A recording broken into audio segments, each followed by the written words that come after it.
Well, today is Advent Calendar Day number 20, and we got a new story. Yesterday, we learned about Simeon, who waited his entire life to see the Messiah.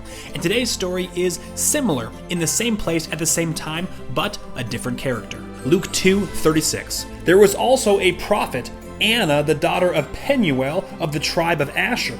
She was very old. She lived with her husband 7 years after her marriage, and then was a widow until she was 84.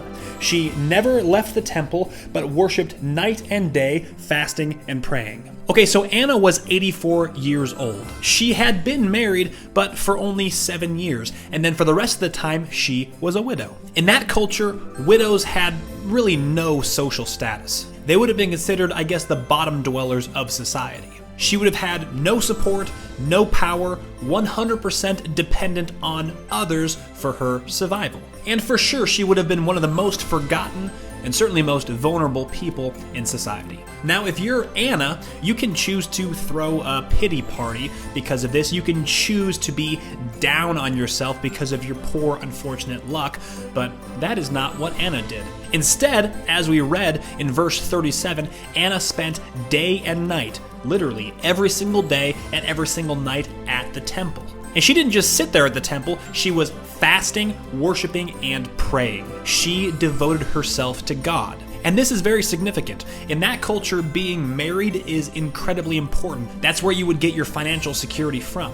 And Anna, if she was a young woman who was recently widowed, would naturally want to find a husband who could take care of her, but Anna did not. She devoted her entire life to worshiping God at the temple and fasting and praying. And let's see what happens next in verse 38. Coming up to them at that very moment, she gave thanks to God and spoke about the child to all who were looking forward to the redemption of Jerusalem.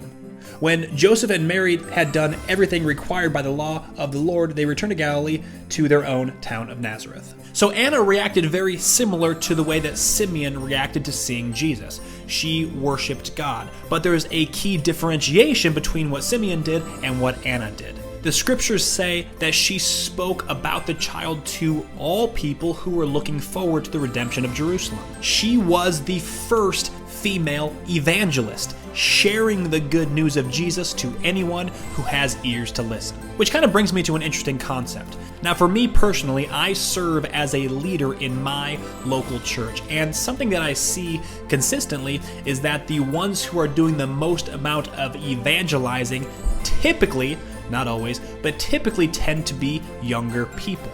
People who are full of energy or full of life, as you might say. Somebody who is later on in years might say that that's a young man's sport, or that's something that I would do when I was younger. But now that I'm older, now that I'm retired, my time has passed.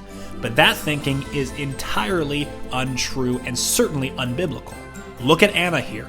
She is 84 years old, and she is proclaiming that Jesus is the Messiah to everyone that she comes across. She is choosing to be full of life and to evangelize about Jesus, even though she's very old. So my encouragement to you today is this. If you are, or if you know somebody who is well along in years, and maybe they feel like their time has passed, or maybe they can't be useful for the kingdom anymore because they're retired or because they're well along in years.